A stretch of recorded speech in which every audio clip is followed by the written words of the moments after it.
Hello বন্ধুরা, আজকে আমার তাড়াতাড়ি রান্না হয়ে গেছে। একটা বান্ধবীর বাড়িতে যাব আর ভাবলাম একটা ছোট্ট করে মিনি ব্লগ করি। আর তোমরাও চলো আমার সঙ্গে আমার বান্ধবীর বাড়িতে।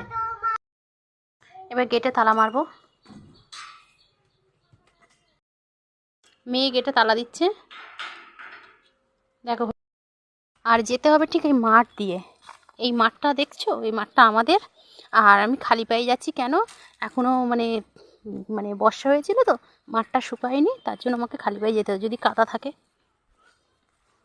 চলো দেখো মাঠটা কেমন লাগছে। এই মাঠটা শুকিয়ে গেলে আমি এই মাঠেই ভিডিও করব। দেখো মাঠটা শুকিয়ে গেছে, তাও খালি পায়ে এসছে, দেখো। আর এই রোদ্দুরেই বেরিয়েছি আমি, আর্জেন্ট দরকার ছিল। আর এই যে বান্ধবীর বাড়িতে যাওয়া হচ্ছে, ওই বান্ধবীর বাড়ি 6 মাস পর পর দেখা হয়। কেন এই মাঠটা, এই যে মাঠটা দেখছো তোমরা, এই মাঠটা পুরো জল থাকে। আর এই বান্ধবীর বাড়ি ওই দেখো, ওই দেখা যাচ্ছে। আমি যাচ্ছি এই বান্ধবীর বাড়ি। এই যে বান্ধবীর বাড়ি পৌঁছে গেলাম। এই যে রান্না বান্না, এই যে এই যে বান্ধবী চলে এলাম। এই যে বান্ধবীর মা।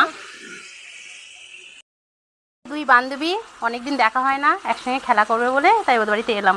আর এর সঙ্গে তোর গল্প আছে, এখানেই এই অবধি থাক। এই যে কি রান্না হচ্ছে দেখে নাও।